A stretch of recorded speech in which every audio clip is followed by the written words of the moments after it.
Welcome. We come from many different paths to gather here, for wide is God's welcome, and you are welcome here. If you believe in God some of the time, or none of the time, or all of the time, you are welcome here. If you are happy or sad, rich or poor, powerful or weak, if you are young or just young at heart, you are welcome here. If you are married, single, partnered, divorced, or widowed, if you are gay or straight, or a little of each, if you are a man or a woman, or a little of each, if you don't see or hear or move so well, you are welcome here. Your presence here is a gift that challenges us to open our doors as wide as God's welcome. No matter who you are or where you are on life's journey, you are welcomed here by the God who made you and loves you just the way you are, and loves you enough to challenge you to keep growing toward that person God made you to be.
As we each light our candles,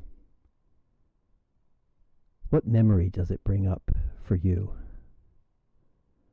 Does it remind you of being in church? Perhaps your candle is fragrant, and the aroma that it is emitting reminds you of some memory. Our sense of smell is the sense most associated with memory. For me, the smell of an extinguished candle always reminds me of Christmas Eve, when all those candles are extinguished. And it takes me not to one specific time, but to all of them. A real gift of the sense of smell. And each candle gives off some warmth. Something we may be missing in this time of isolation when we feel separated and at least symbolically cold. Take a moment and place your hands on your face. Feel that sensation. Now take your hands and rub them together.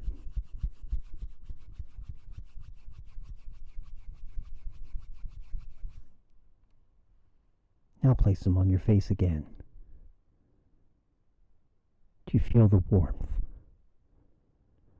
The warmth that came from that friction of your hands, symbolic of the coming together, that we're unable to do physically now, but that we offer each other in this moment of worshiping together. Each of the candles that we light provides a bit of light. Something to see by. We know that it takes only a single candle to overcome darkness, and many candles together create candle power, something we measure light by. And so let us, in this moment, hold on to the symbol of all of our lights combining so that we might see. Candles burn silently. So even as we enter into a time of worship, when we listen for our still speaking God, let us not rely only on our sense of hearing. May we hold on to the gift of a still speaking God who would have us listen this day with all of our senses for hope. My hope is built on nothing less than Jesus' love and righteousness. I dare not trust this earthly frame, but wholly lean on Jesus' name.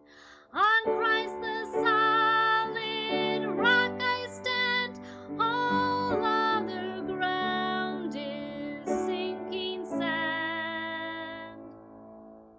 All other ground is sinking sand.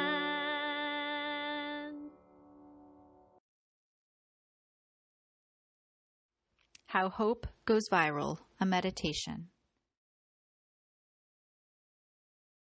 Today's centering thought is, I bring hope into the present moment. The Sanskrit mantra is Samprati Hum. My true self is wide awake. And the quote of the day is, hope and fear cannot occupy the same space at the same time. Invite one to stay. Maya Angelou.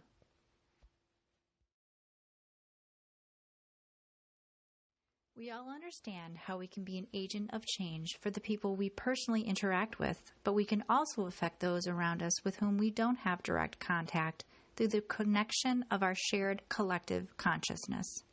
When we learn to consciously live and act from a deep place of hope, love, and kindness, we are stimulating and connecting to the same level of hope, love, and kindness in others near and far.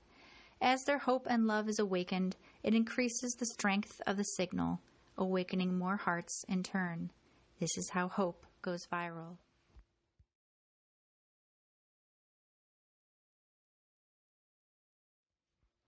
Hope is activated in the present moment. Let us now invite hope into our hearts through a guided meditation. Let's take a moment to consider our centering thought. I bring hope into the present moment. I bring hope into the present moment. I bring hope into the present moment. Now let's prepare for our meditation. Make yourself comfortable and close your eyes. Make yourself aware of your breath and just breathe, slowly and deeply. With each breath, allow yourself to become more deeply relaxed. Repeat the mantra, Samprati Hum. With each repetition, feel your body relax.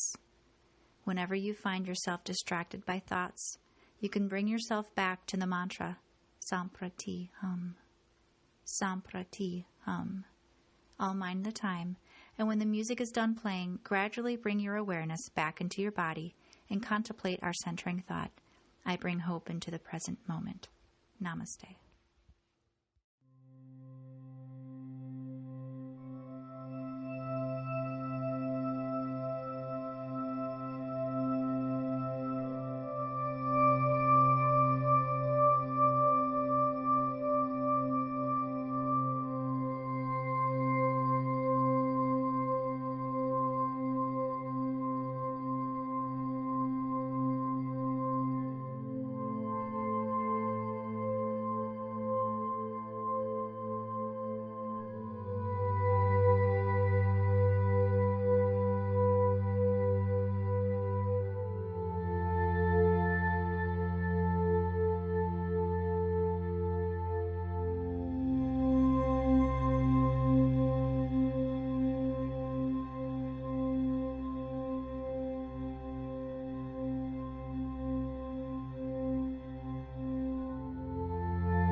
on me, breath of God.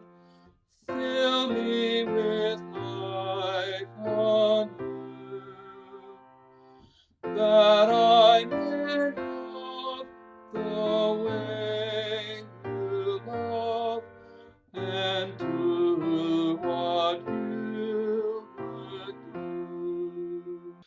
Breathe on me, breath of God, until my heart is pure, until with you I will what will to do and to endure.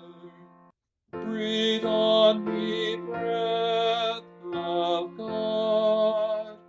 Stir in me one desire, that every earthly part of me may glow with holy fire. Breathe on me, breath of God, so shall I never die, but live with you the perfect life of your eternity.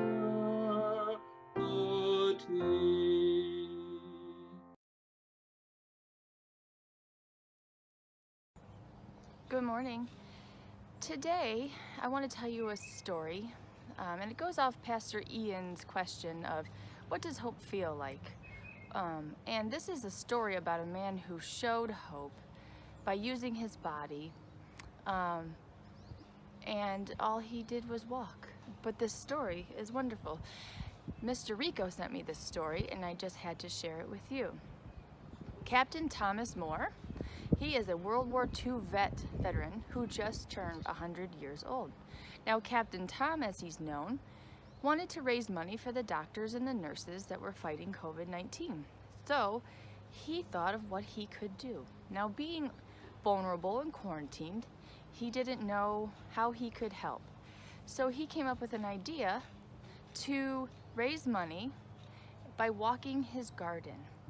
He asked his friends to donate money for every lap he walked. And so he was hoping to make $1,000. When the word got out what this 100-year-old man wanted to do, more and more people donated, and his army regiment came out and stood and saluted him while he walked by. Now, Captain Tom has earned more than $14 million, which, I mean, he wanted just 1,000. And this brave man, he did not let his age or his limitations stop him. He used his body to do what he could, and that was walk his garden. And to me, that is just a wonderful story of hope. To me, that's showing hope using your body. That's what hope feels like. That's what hope looks like. So my question is, as we can see that age isn't a factor in hope, what can you do? I mean, even to our littlest teeny one at 2 years old, or up to, 100 years old, what can we do? What can I do? Let's ask ourselves how we can show other people what hope looks like with our bodies. And if you want to see a wonderful YouTube video, I urge you to go onto YouTube and look for Captain Tom Moore and the song "You'll Never Walk Alone," and it'll just encourage you to shed more hope upon other people. Have a great day, guys.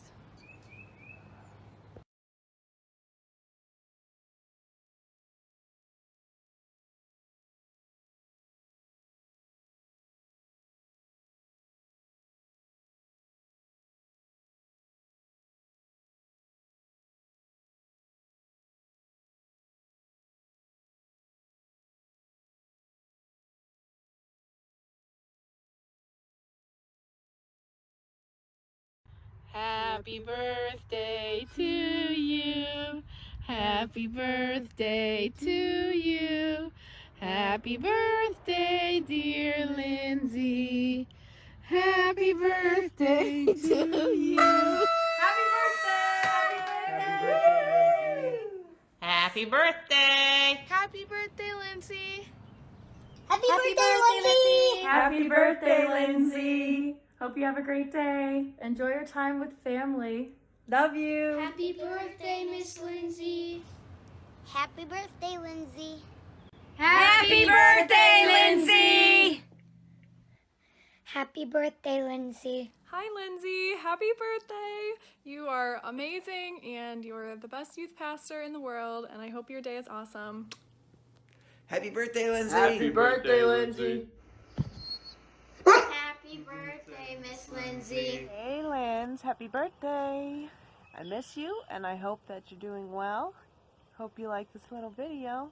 Happy birthday. Happy birthday, honey. Happy birthday, Lindsay. Have a wonderful, wonderful birthday. God bless.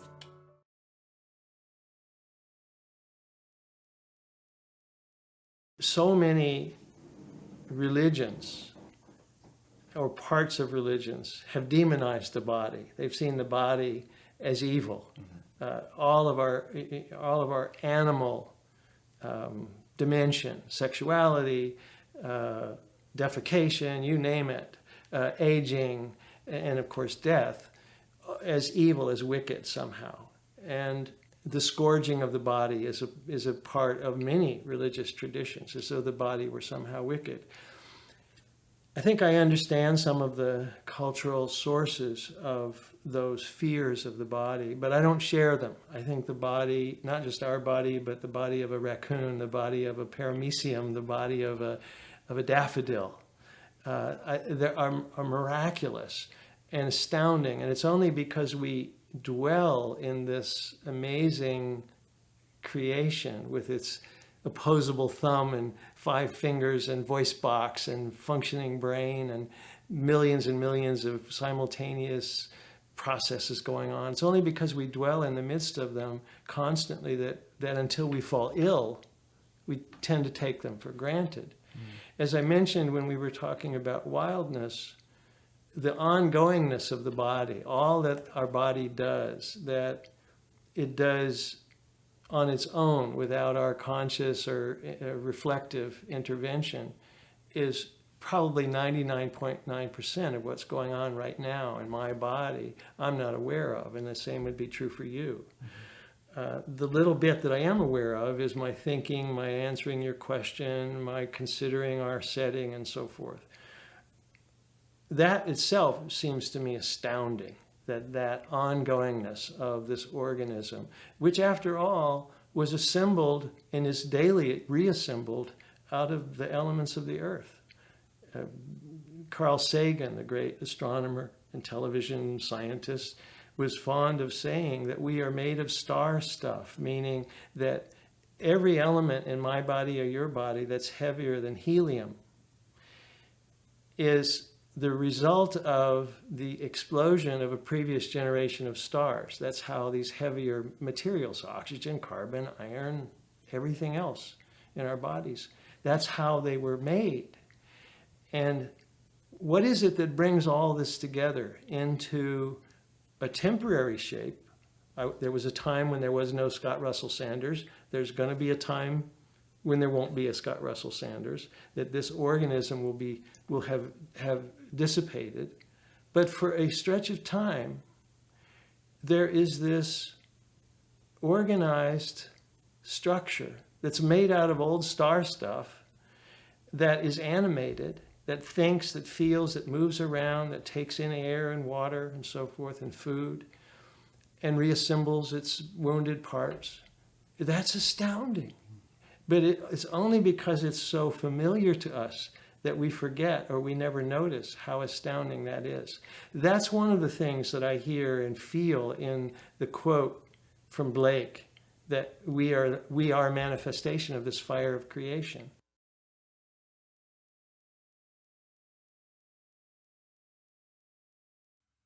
Psalm 139.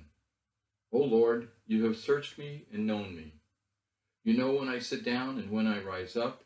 You discern my thoughts from far away. You search out my path and my lying down, and are acquainted with all my ways. Even before a word is on my tongue, O Lord, you know it completely. You hem me in, behind and before, and lay your hand upon me. Such knowledge is too wonderful for me. It is so high that I cannot attain it. Where can I go from your spirit, or where can I flee from your presence? If I ascend to heaven, you are there. If I make my bed in Sheol, you are there. If I take the wings of the morning and settle at the farthest limits of the sea, even there your hand shall lead me, and your right hand shall hold me fast. If I say, surely the darkness shall cover me, and the light around me become night. Even the darkness is not dark to you. The night is as bright as the day, for darkness is as light to you. For it was you who informed my inward parts. You knit me together in my mother's womb. I praise you, for I am fearfully and wonderfully made. Wonderful are your works, that I know very well. My frame was not hidden from you, when I was being made in secret, intricately woven in the depths of the earth. Your eyes beheld my uniform substance. In your book were written all the days that were formed for me, when none of them as yet existed. How weighty to me are your thoughts, O God! How vast is the sum of them! I try to count them. They are more than the sand. I come to the end. I am still with you. May the Lord add a blessing to the reading of this word. But I didn't want to go back to college my sophomore year. In fact, I felt like, what's it all about? I didn't see that there was much hope for the future, and that all my studying really wouldn't make any difference, and that I was just a speck of sand in a vast beach, and I didn't really see my own worth. And so I spent a week actually not going to classes and just sort of vegging out. And somebody invited me to church.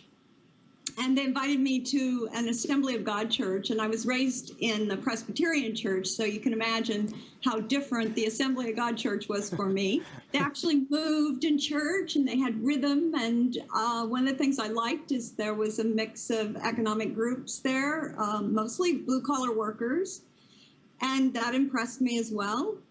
And I had an experience there where I felt I was filled with the Holy Spirit. And I have those words now. I really didn't know what was happening at the time. And for several weeks after that, I felt this incredible oneness with creation, and I felt unconditionally loved in my entire body. And I started moving. I hadn't danced before, and in the privacy of my own room, I was being moved. It wasn't effort on my part. It felt like something else was moving me. So it was an expression of God's love in me, but it took me many years to start being able to talk about it because it was such an incredible experience. And one of the things I love about that experience as I reflect back on it is that it wasn't as if I was being saved or delivered from my creaturehood. In fact, I was being delivered into my creaturehood and my entire body by a personal creator. So there wasn't this dichotomy of sinful flesh and spirit or soul, kind of a dualistic thinking at all. It was a feeling of oneness with myself, with God, with nature, with those around me. And it was a very whole experience. So I'm very grateful for it. It set me on a whole different path in my life. I've been thinking about, just how often all of us sort of keep our body kind of at arm's length away from us, or pain, or things, emotional things we don't want to feel. But once we take a moment and we bring that in closer to us, then we can deal with it, and then we can love that part of ourselves. Yeah. So this becoming embodied, I understand it's for some people it's really fearful. So I am grateful that I had that mystical experience, if you will, because it set me on a path of really working on embodiment.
I want to show you a Qigong move, something you can do just by standing still.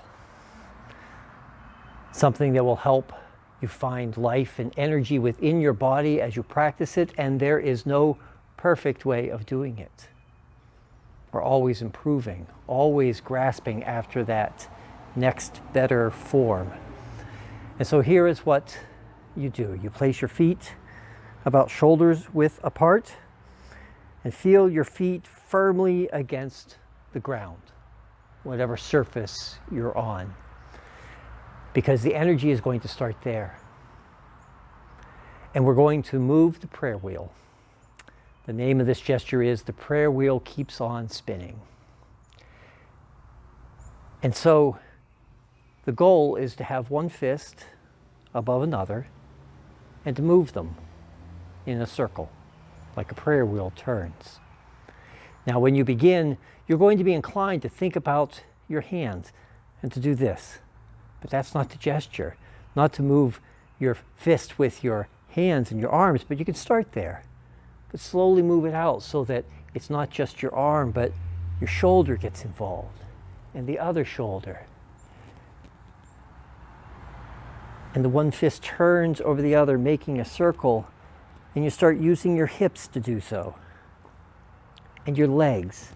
And to get this circular motion, you find that you need to bend your knees. And eventually you find yourself finding the force flowing up from one foot through your arms, around these two fists, back down the arm into the other leg, and back to the foot. It's a constant circle.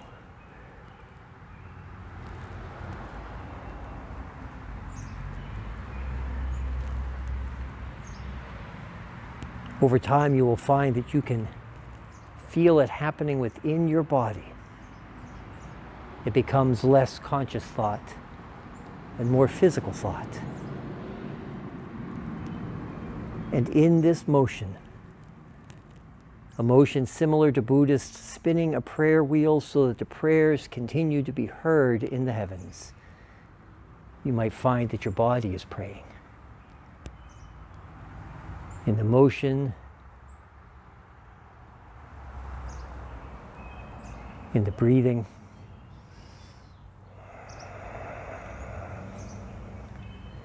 in the unconscious ways that you know that you are wonderfully made, knit together, known and loved by God.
How is the Spirit moving you today?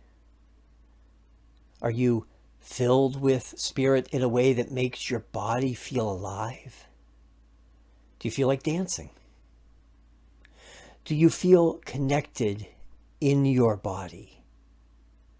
Quarantine has had an interesting impact on most of us, hasn't it? It's made us more aware of our bodies. It's made us probably take a little less care of our bodies, or at least be intentional about caring for them if we are. It's also given us cabin fever. It's made us want to move our bodies, to inhabit a different physical space. But what might we learn from this time? What might we learn if we learn to inhabit these bodies that we've been gifted with, whatever shape they're in? Some of us are going to get ill from this virus. Some of us are. Some of us know people who are. And so we are not going to be content in our bodies. We're going to miss the miracle that our physical space is, and they're not going to provide us with hope. Quite the opposite, we might feel despair and disappointment in our physical nature. But God knows us. God knew us when we were still star stuff, when we weren't yet gathered in the form that is you, is me. And God knows us in whatever form we're in and whatever form we may become. The way these marvelous machines of ours, these bodies we inhabit, the way they work is that they're constantly being made new. Old cells die, new cells are created. So much so that every 4 days you effectively have a new stomach lining. Every 30 days, you've had enough skin disappear and get created that you have all new skin every 30 days. Every 6 weeks, you have a new liver. Every 3 months, you have a new skeleton. God's creation is a marvel, and it's always at work. God is making all things new, and that great power is the power of healing. Even in the midst of this terrible pandemic, the good news is that 98% of those who get this virus recover. That's a marvelous thing that is happening because God created it. You see, we will find hope only if we accept that change can be good. Change can happen from that which we find to be bad. We have to trust. We have to see the bigger picture, and it only will ever happen if we start by inhabiting the place where we live, our bodies. Be aware of this marvel that God has given you. Be alert to your senses. And listen for our still speaking God. Not just with your ears, not looking just with your eyes, but perceiving that which is the reign of God among us. Jesus came and preached that. Friends, the hope is that we might see the reign of God in our midst, because we have the Spirit of God within us, compelling us to see the change in the world that brings about the salvation that is needed. And friends, salvation and healing are exactly the same. It's the same word in Greek. And so let us seek our salvation, which is indeed the healing of each of us, the healing of all of us, the healing of the planet. Amen.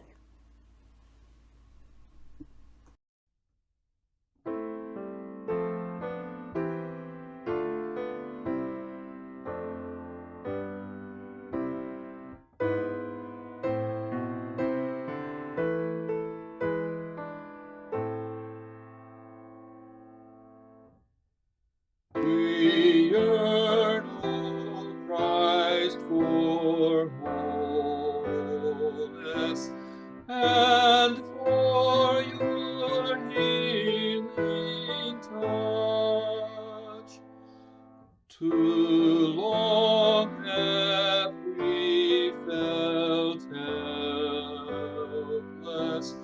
Our burdens seem too much. Forgetting all pretenses, we make our pleadings heard. In hope and expectation, await your gracious word. We long to have companions who travel by our side, strong friends to call and answer, with whom we are allied. As we lift up each other, when struggles lay us low, community develops, our faith and caring grow. We need your living presence, O Christ of Galilee, a presence that revives us and sets our spirits free.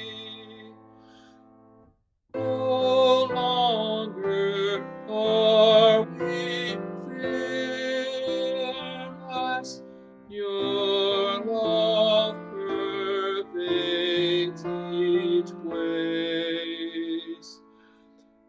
Empower us with courage to claim your healing grace.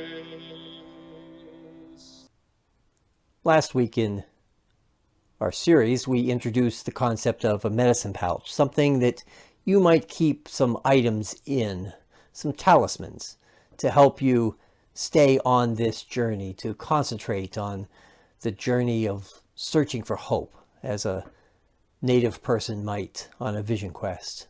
This was an example of a medicine pouch that we have here. And on our table, we have items that will represent each of these elements in our search for hope. Last week, we looked at wildness, and this is the talisman that we used for that. This week, looking at body, we're using this talisman, a turtle coming out of its shell, as each of us emerges as the whole and complete people that we are, knit together by God in those secret places, but emerging into the world in life and in hope. Next week, we will be looking at the concept of fidelity, commitment. What does it mean to you to find your place in your community and hold fast to that and be faithful? And what is God's faithfulness to you look like? Find for yourself a talisman to look into that concept. And now, as we enter into the ending portion of our worship, I encourage you to share this video with others if that's how you're watching it, not in real time. And if you're watching on Facebook, I hope that you've liked our Facebook page. If you're watching on YouTube, I hope you've subscribed to our YouTube channel. These things really help us out in reaching a wider audience. Also, if you appreciate what our ministry is all about, we really would appreciate a donation. Each of you who is a part of this congregation has made your commitment, many of you making pledges, and I hope you're keeping them up. If you visit our website, oldsouthchurch.org, you can find a page to make a donation. You can find many of the announcements that we make and links to our social media channels. You also can find a place where you can sign up to receive regular emails from us, and we'd love to stay in touch that way with you as well. And now, friends, we're going to move into a time of prayer, a time of communion. And so I encourage you to gather your elements for communion now, if you have not already, and to share your prayers with us. You may type them in the chat, and we will monitor that and share those live after the next piece of music. We also have a prayer wall that we're maintaining during this time. If you have a specific prayer, perhaps a name of someone that you'd like us to remember, it's between you and God. You make sure I get that information, and I will place a piece of paper in the prayer wall, and we will continue to lift them up in our prayers. And if you have a prayer during the week, feel free to contact us, and we can lift them up on Sundays. So friends, let us move into a piece of music with some announcements, and then into our time of prayer.